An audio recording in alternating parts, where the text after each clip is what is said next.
अंतर्गत भटकाच्या ताब्यात हे दोन विषय आणि राजराजेश्वरच्या विषयाच्या बाबतीत तत्काळ ह्या 18 दिवसाच्या ऑलरेडी प्रक्रिया झाली, फक्त त्या मंदिराला निधी मंजूर झाला, कारण दुर्दैव असेच आहे। हमने संकल्प लिया है हिंदू राष्ट्र बनाएंगे। भगवा था ने संकल्प लिया है हिंदू राष्ट्र बनाएंगे। भगवा था ने संकल्प लिया है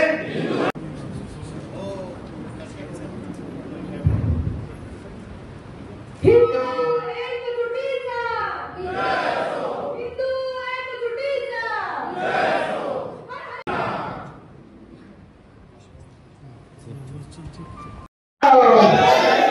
जय श्रीराम। छत्रपती शिवाजी महाराजांचा जय हो, धर्मवीर छत्रपती संभाजी महाराजांचा जय हो,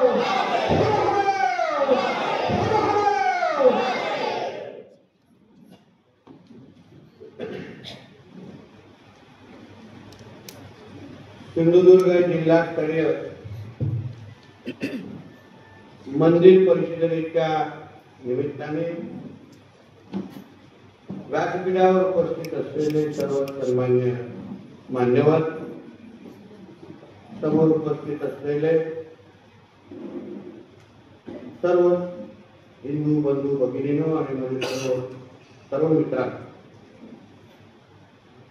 आज आपल्या सिंधुदुर्ग मंदिर परिषदेच्या निमित्ताने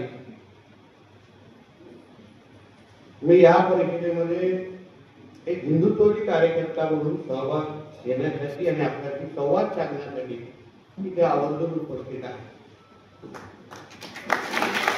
माझं नेहमी म्हणणं आहे की माझी भावना अशी आहे की मी आमदार, मंत्री, पालकमंत्री होण्याच्या अगोदर मी एक हिंदू आहे आणि एक हिंदू म्हणून बोलण्यासाठी मी आपल्या समोर उभा आहे। कारण का हे सगळे जी पद आहेत ती तात्पुरती आहेत, पण माझ्या जन्म आणि मृत्यू पत्रिकेवर माझी ओळख ही हिंदू म्हणून असल्यामुळे हे तेच माझ्यासाठी महत्वाचं समजून मी आज आपल्याशी सगळ्यांशी बोलणार। आज ही मंदिर परिषद आज आपण सिंधुदुर्ग सगळे घेतलेली आहे आणि जिल्ह्यातल्या कानकोपऱ्यातून आपण सगळेजण इथे आलेले आहात। हिंदू राष्ट्र झालं पाहिजे याच वाक्यावर मुळामध्ये मला आक्षेप आहे। याचं कारण असं आहे की ज्या राष्ट्रामध्ये 90% हिंदू समाज राहतो तो राष्ट्र हिंदू राष्ट्रच आहे, त्याला बनवण्याची काय गरज नाही। ज्या राष्ट्रामध्ये मुसलमान जास्त राहतात, इस्लाम मानणारे जास्त राहतात, त्याला आपण इस्लामिक राष्ट्र म्हणतो। ज्या राष्ट्रामध्ये कॅथलिक जास्त राहतात त्याला कॅथलिक राष्ट्र म्हणतो। आणि म्हणून ज्या राष्ट्रामध्ये 90% हिंदू राहत असतील तर त्याला हिंदू राष्ट्रच आहे, त्याला बनवण्याची काही गरज नाही। आणि त्या दृष्टिकोनातून आपण हिंदू राष्ट्रामध्ये जगत असताना आज महाराष्ट्राचं सरकार आणि केंद्रातलं सरकार, केंद्रातलं नेतृत्व हे हिंदुत्वादी विचाराचा कडवट हिंदुत्वादी आहे आणि मी त्या सरकारचा प्रतिनिधी आहे, त्या सरकारचा एक भाग आहे। आणि म्हणून सर्वप्रथम मी आपल्याला विश्वास देतो की या पुढचा प्रवास आपल्या जिल्ह्यातले मंदिर असतील, हिंदू समाज असतील, त्यांना कुठल्याही गोष्टीची भीती न बाळगता आपल्या हक्काच्या विचाराचं सरकार आज राज्यात आहे। एक कडवट हिंदुत्वादी आपला पालकमंत्री आहे, ते नजरेसमोर ठेवून आपण आपला प्रवास करत आहोत। तुम्ही कुठल्याही मनामध्ये किंतु परंतु ठेवू नका। निर्णय घेत असताना, प्रशासनाशी बोलत असताना, प्रशासनाला आदेश देत असताना सर्वात प्राधान्य हिंदू समाजाला आणि धर्मालाच दिलं जाईल हा विश्वास तुम्हाला मी आताच मी माझा सत्कार करत असताना आपल्या अध्यक्ष साहेबांनी त्यांच्या कॅबिनमध्ये घेऊन गेले आणि हातात एक मला निवेदन दिलं। यातल्या बाजूची जागा जी कृषी खात्याकडे आहे आणि त्यांचं म्हणणं होतं की आमच्या मंदिराचा वार्षिक कार्यक्रम असतो तर आपण आम्हाला ती जागा पार्किंगसाठी द्यावी असं निवेदन मला हातात दिलं.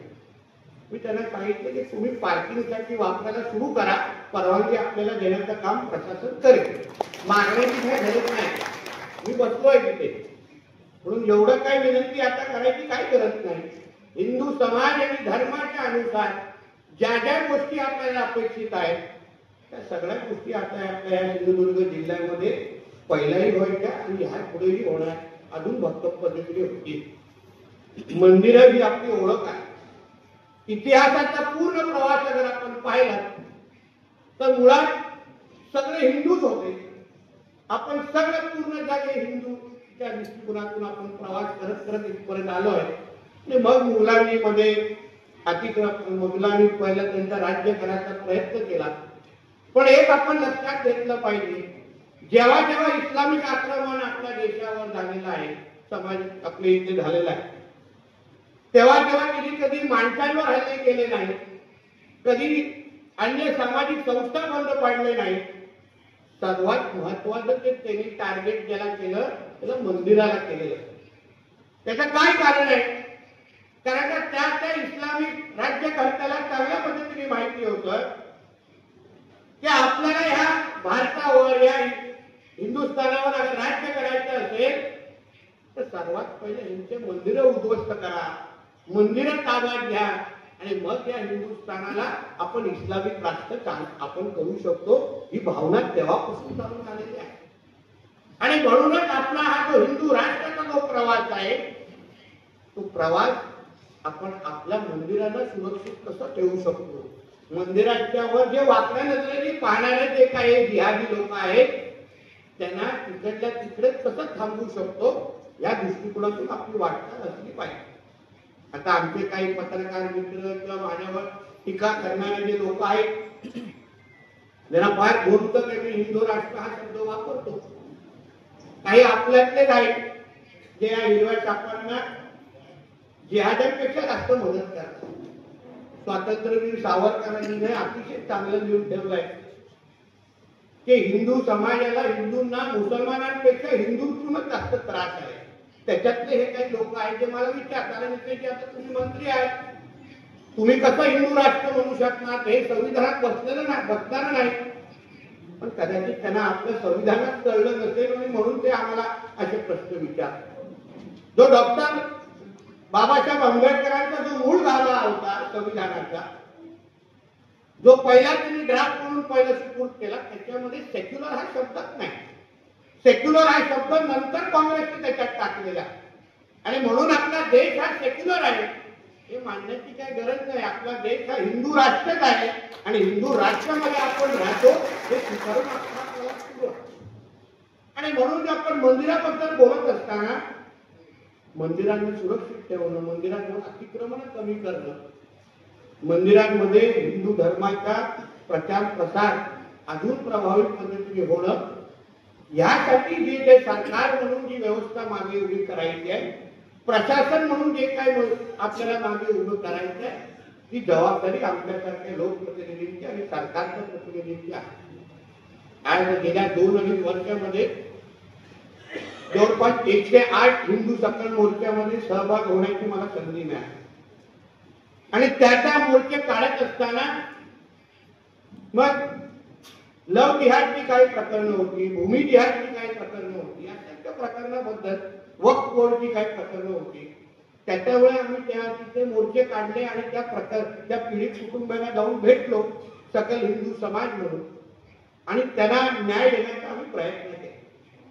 पण आश्चर्य असं वाटतं की हे इस्लामीकरण करणाऱ्या, जिहादीकरण करणाऱ्या लोकांची मजाल कितपर्यंत झाली पाहिजे, हिंमत किती वाढली पाहिजे याचा अंदाज तुम्ही सगळ्या जणांनी घेतला पाहिजे, जेणेकरून आपल्याला कुठून धोका आहे याचाही अंदाज तुम्हाला पण आला पाहिजे. म्हणजे आज आपल्या देशातल्या राज्यातल्या प्रमुख देवस्थानाकडे पण हे लोक नजर टाकायला यांची सुरू झालेली आहे. आज आपण राम मंदिर ह्यांच्याकडून मोकळं करून घेतलं, तो आज फक्त एक भाग झाला. पण आज आपल्या राज्यातल्या प्रमुख जे धर्मस्थळ आहेत तिकडे लोकांनी हिरवी चादर टाकून अतिक्रमण करायला यांचे सुरू झालेलं आहे. काही मारुती देवस्थानाची मंदिरं असतील, आमच्या अष्टविनायक तिकडे असेल, असंख्य जे महत्वाचे जे धर्मस्थळ आहेत त्याच जागेवर हे लोकांनी जाऊन अतिक्रमण करायचे आणि तिथे विवाद निर्माण करायचे. मला नेहमी वाटतं की तुम्हाला इस्लाम आणि जिहाद, तुम्ही इस्लाम बद्दल तुम्ही बोलता, तुम्हाला इस्लाम पसरवायसारखं वाटतं, तर तुम्हाला आमची मंदिराची जागा का भेटते? तुम्हाला मस्जिद मदार काय बांधायची असेल तर तुम्ही बाजूला एक मोकळी जागा स्वतः विकत घ्या आणि तिथे सांगा बाबा आम्हाला इथे मस्जिद विकत घ्या, तिथे उभी करायची आहे, मदार उभी करायची आहे. पण त्यांना ह्या सगळ्या गोष्टी करायच्या आहेत आपल्याच मंदिराच्या जागेवर, आपल्याच हद्दीत, जेणेकरून उद्या मंदिराचा ताबा भेटला तर उद्या तिथे हिंदू धर्म कसा आपण समाजाला कसं कमी करू शकतो या दृष्टिकोनातून चालू असलेली याची वाटचाल आहे. 2047ला आपला हिंदू राष्ट्र ह्याला इस्लाम राष्ट्र बनवायचं आहे, त्याच दृष्टिकोनातून ही वाटचाल सुरू आहे. आणि त्या विरुद्ध उभं राहणं किंवा त्याचा सामना करणं किंबहुना त्याच्याबद्दल कडवट भूमिका घेणं ही आजचा हिंदू समाज म्हणून आपल्या सगळ्यांची खांद्यावर असलेली जबाबदारी आहे. ते लोक इस्लाम म्हणून, कुराण म्हणून 24 तास जगतात. म्हणजे सकाळची उठून घेतलेला पहिला श्वास ते रात्री झोपेपर्यंत शेवटचा श्वासापर्यंत त्यांच्या नजरेसमोर इस्लाम आणि त्यांच्या जे काय त्यांचं कुराणच असतं, बाकी ते काहीच विचार करत नाही. तुमच्याने आमच्यासारखं त्याने भूक लागते, तुमच्याने आमच्यासारखं त्याने हाताला रोजगार लागतो, त्याने त्यांची घरं चालवायची असतात. पण जेव्हा धर्माचा विषय येतो तेव्हा ते इकडे तिकडे बघत नाही. तेव्हा कुठलाही अधिकारी महत्वाचा नाही, तेव्हा मैत्री महत्वाची नाही, तेव्हा भूक महत्वाची नाही, तेव्हा गरजा महत्वाच्या नाही, तेव्हा कुटुंब महत्वाचं नाही, तेव्हा फक्त धर्म महत्वाचा. ही भावना हिंदू समाजामध्ये येणं आणि ह्या दृष्टिकोनातून आपण वाटतं एवढ्या कट्टरपंथीने आपण पुढे जाणं ही आज काळाची गरज आहे असं मला वाटतं. आणि हे ह्या मंदिर परिषदेच्या दृष्टिकोनातून आपण विचार करून तिथे घेऊन विचार जाणं हे काळाची गरज आहे. आपल्या मंदिरांकडे कोणी वाकड्या नजरेची बघण्याची म्हणजे बघणं हा लहानची गोष्ट आहे, विचार पण येऊ नये ह्या बाबतीमध्ये आपलं वातावरण तयार करणं गरजेचं आहे. आपले मंदिर आहे, आपल्या देवाचं स्थान आहे, तुम्ही वाकड्या नजरेने किंवा तिथे हिरवी चादर टाकण्याची हिंमत करतानाच कसं? हे जोपर्यंत हिंदू समाज म्हणून आपण कवच तयार करत नाही तोपर्यंत आपल्याला अशाच पद्धतीचे मंदिर परिषद घेत राहायला गरज लागते. कधी मस्जिद परिषद बद्दल ऐकलंय का? गरजच नाही. कोण बघणार वाकड्या नजरेने? त्यांनाही माहिती आहे अशा कुठून अब्दुल असलम असे काय 100 आजूबाजूनी येतील आणि मग आपल्याला जिवंत ठेवणार नाही. तुम हमारे मस्जिद के तरफ गंदी नजर से देखा कैसे असं बोलून आपल्याला जिवंत न ठेवणं एवढं त्यांच्या धर्मामध्ये लिहिलेलं आहे. काफिर हा शब्द हा आपल्यासाठी वापरला जातो, ही ओळख आपल्या नजरेसमोर त्यांच्यासाठी एवढंच आहे. मुस्लिम आणि काफिर एवढाच विषय आहे, दुसरा काय मधला विषय त्यांच्यासाठी नाही. आणि म्हणून या मंदिर परिषदेच्या निमित्ताने आपण सर्वजणांनी ही भावना, कडवटपणाची भावना निर्माण करणं ही आज काळाची गरज आहे. कोकणामध्ये कशी आहे मी तुम्हाला अनुभवाने सांगतो. आपल्या इथे कोणीही मंदिराकडे वाकड्या नजरेने बघण्याची हिंमतच करत नाही. त्यांना माहिती आहे इथून ते मुंबईपर्यंत सगळे येतील आणि चिरफाड करून पळत जातील. एवढे कोकणाच्या मंदिरावर आहे. फक्त जागरूक राहणं फार गरजेचं आहे. जागरूक कारण आता कोकणात सिंधुदुर्गात पण काही हल्लीत काही घटना व्हायला सुरू झालेल्या आहेत. त्याच्यावर बारकाईने नजर ठेवणं आणि त्याच्या वेळी हिंदुत्वाच्या विचाराच्या कार्यकर्त्यांपर्यंत ते विषय पोहोचवणं ह्या पद्धतीची एकजूट आजच्या काळात आपण दाखवणं ही फार गरजेचं आहे. मी तुम्हाला विश्वास देतो सरकार म्हणून आणि प्रशासन म्हणून 100% आपल्या सगळ्यांच्या बरोबर प्रशासन उभं ठेवण्याची जबाबदारी ही माझ्या शब्द तुम्हाला ह्या मंदिर परिषदेमध्ये माझ्यासाठी प्रशासनामध्ये बसलेला कुठलाही अधिकारी हा माझ्या धर्मापेक्षा मोठा नाही हा तुम्हाला शब्द येते. मी तुम्हाला विश्वास देऊ शकतो. हिंदुत्वादी विचाराचं सरकार आहे आणि हक्काने सांगतो हिंदू समाजाने हे सरकार निवडून आणलेलं आहे. हिंदू समाज म्हणून आम्ही मंत्री आणि हे प्रशासन म्हणून आम्ही तिथे बसलेलो आहे. म्हणून हिंदू समाजाचं पहिलं हित बघितलं जाईल आणि मग दुसऱ्यांना मोडलं जाईल, ही सरळ स्पष्ट भूमिका आमच्या सरकारची आहे, सरळ स्पष्ट भूमिका. म्हणून उगाच कुठलाही लावून चालवायच्या विषयामध्येच आम्ही पडणार नाही, लाड कोणाचेच होणार नाही. मी पहिल्या दिवशी जेव्हा पोलीस खातं आणि प्रशासनावरून मी बैठक घेतली ओरस, मी सांगितलं ह्या गोष्टी आहेत, खपून येणार नाही, नाटकं चालणार नाही. माझ्या हद्दीतली, माझ्या सिंधुदुर्गातल्या हद्दीत कुठलीही अगर पीठ घेऊन जाण्याची गाडी दिसली त्याला तर आम्ही काय करायचं त्याला करू, तुम्हाला पण प्रशासन म्हणून घरी पाठवण्याचं काम मी करणार. कारण का प्रशासनाची अगर मर्जी नसेल तर ह्या गोष्टी होऊच शकत नाही. अन्न मानणाऱ्या कधी होऊच शकत नाही. इच्छाशक्ती असली पाहिजे, पारदर्शक असतं. म्हणून पहिल्याच दिवशी शाळेत कसं पहिल्याच दिवशी प्रिन्सिपल विषय क्लिअर करतात की ही आमची शाळा अशी चालणार, शाळेचे नियम कायदे असे आहेत. तसंच पहिल्याच 2-3 दिवसामध्ये ओरसमध्ये कलेक्टर कार्यालयामध्ये बसलो आणि सगळं सांगितलं हे आपले नियम आहेत. आता प्रिन्सिपल जो हेडमास्टर बदललेला आहे तो हिंदुत्वच विचारायचा आहे. तिथे काय गोष्टी केली तर डायरेक्ट हातात कारवाईचे आदेश भेटतील आणि आपला बॉस आपल्या विचाराचा असल्यामुळे तो काय मला काढून टाकण्याचा विचार करणार नाही, त्याची चिंता करू नका. म्हणून भूमिका आपली सरळ स्पष्ट आहे. इथे तळ्यात मुळात हा विषय नाही. जिल्ह्याच्या प्रत्येक घटनेवर माझा फार बारकाईने लक्ष आहे. कसे नवीन नवीन काही लोक चेहरे आपल्या जिल्ह्यामध्ये येऊन पाहतायत. काल पण आपल्या धारातला झालेली घटना, त्या हॉटेल मालकाला हातात त्या संबंधित फूड अँड सप्लाय अधिकाऱ्याची गाडी करून आलं नाही ते सील करून टाकायचे हॉटेल. मला दिसता कामा नाही, नाटक लोक म्हणून मंदिर परिसराच्या निमित्ताने आपल्याला विश्वास देईल. हिंदू समाज म्हणून सिंधुदुर्गची भूमी आपल्या जे जे काय आपण इकडचा सेवक म्हणून, पालकमंत्री म्हणजे नंतर पण मी सेवक आहे, सेवक म्हणून मी आपल्याला विश्वास देतो. सरकार प्रशासन सगळं सगळं आपला बरोबर आहे आणि त्या दृष्टिकोनातून धर्म आणि समाजाला बळकट करणं. मंदिरा संदर्भात तुम्हाला कुठलाही गरजा असली काही तुम्ही सांगा. आता आमच्या सिंधुदुर्ग जिल्ह्यावर असणाऱ्या राजेश्वर मंदिरासंदर्भात सांगितलं. तसं मी त्या यांच्या संपर्कात रोज मी त्याच्या फोनवर संपर्क आहे. कालच दुपारी बोललो, मला व्हॉट्सअपवर मला फोटो पाठवत असतात 10-15 वर्ष. मी काय आपला एकदम तो हाय लेवल असा पॉलिटिशियन नाही, आपले कार्यकर्ते आहे. सगळ्यांच्या संपर्कात व्हॉट्सअप माझ्याशी कोणी बोलू शकतो, संपर्क करू शकतो, माहिती आहे. मी कालच त्यांच्याशी बोललो. मला कमी भेटतं ना, तुम्हाला परत करा. अपेक्षा मला वाटतं 6,000ची आहे ना. त्याचं कसं वाढवण्याच्या दृष्टिकोनातून सरकार म्हणून मंत्रालय स्तरावर असेल, प्रशासन लेवलवर सगळी मदत होईल आणि त्यांना भरघोस अशी निधी कशी त्यांच्यापर्यंत पोहोचेल ही जबाबदारी माझी आहे. म्हणून ह्या सगळ्या गोष्टी अतिक्रमणावर आपण फार बारकाईने लक्ष ठेवलं पाहिजे. काही गोष्टी आमच्या रेडारवर आलेल्या आहेत सिंधुदुर्गात.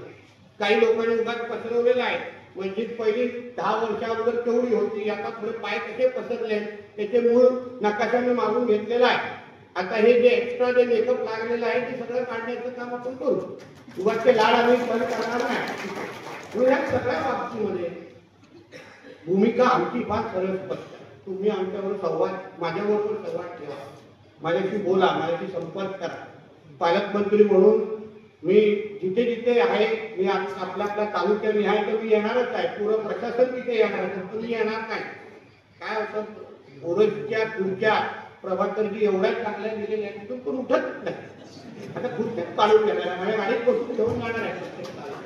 यायला लागेल लोकांचे सेवक आहोत. ओरसमध्ये बसण्यासाठी आम्हाला पण ही पद्धत दिलेली नाही, लोकांसाठी जाण्यासाठी. कारण का 2 मार्चच्या माझ्या व्यक्तीला ओरसला यायचं असेल तर गाडी खर्च किती लागतो, तेवढं ह्या अधिकाऱ्यांच्या फोनचे बिल पण नसतात.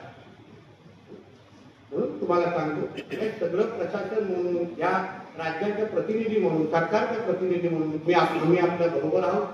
एक विषय विचार राज्य किंवा देश पातळीवर आपण सगळ्या जणांनी हिंदू समाज म्हणून करायला पाहिजे. ह्यांचा कसा वक्फ बोर्ड आहे, जिथे जिथे जाऊन आपला बोर्ड लावून टाकतात, त्याच्यावर आपले आदरणीय पंतप्रधान आता अमेंडमेंट चांगली आणतात. आमचा विश्वास आहे की कदाचित या अधिवेशनामध्ये वक्फच्या कायद्यामध्ये अमेंडमेंट निश्चित पद्धतीने आमचे पंतप्रधान पार पाडतील, विश्वास आहे. पण मला वाटतं की कुठेतरी देशतळावर पण अशी चर्चा सुरू आहे की वक्त जसं त्यांचं आहे तर आपलं पण सनातन बोर्ड असलं पाहिजे हे त्या दृष्टिकोनातून आपण वाटतात. मग आपण पण हजेलीच्या बाहेर जाऊन सनातन बोर्डचा बोर्ड लावतो ते आम्हाला आहे, बरोबर आहे ना. मग आपलं पण जामा मस्जिदच्या बाहेर सनातन बोर्ड लावतो काय हरकत नाही, आम्हालाही बघून दे. तर ते काय बोर्ड लावण्याबरोबर आम्हाला विचारत नाही. तसं मग आमचा पण सनातन बोर्ड जेव्हा तयार होईल तेव्हा सगळे आमचे हिंदू असतील आणि मग सईदला जेव्हा बोर्ड लागतील ना तेव्हा मग पाकिस्तानमध्ये बसलेला अब्बा आठवेल. या सगळ्या गोष्टी आता हिंदू धर्म म्हणून हिंदू राष्ट्र म्हणून या दिशेने आपण आपली वाटचाल करू. आम्ही सगळेजण आपल्या बरोबर आहोत हे परत परत आपल्याला विश्वास या निमित्ताने मी देतो. मंदिर परिषद म्हणून जे काही विषय आपण आमच्याकडे माझ्याकडे पाठवाल, माझ्या संपर्कात राहाल, मला निवेदन द्या, त्याला 100% प्रतिसाद देण्याची ग्वाही आणि शब्द या निमित्ताने मी आपल्याला देतो. आपण तर माझ्या संपर्कात असतात जेव्हाही भेटतात तर किमान 10 निवेदन हातात देतात. किमान कधी 9 भेटले नाही, आजच्या 11 झालेले आहेत 9. पण यांच्याकडे असलेला अभ्यास याच्याबद्दल अत्यंत वेळी विधिमंडळामध्ये त्या अभ्यासाच्या आधारावर मी भाषण केलेली आहे. 2009 या संदर्भात तुम्ही जो मेनू कार्ड छापलेला म्हणजे जो काय की बाबा ह्या आमच्या भगिनीला त्यांनी फसवलं तर एवढे म्हणजे तुमच्या पुस्तकातूनच मी वाचून तिथे मी माहिती सभागृहाला दिलेली आहे. म्हणून आम्ही सगळेजण हिंदू धर्म आणि समाज म्हणून हिंदू धर्माचे प्रतिनिधी म्हणून आम्ही सगळेजण एक दुसऱ्याच्या संपर्कात आहोत.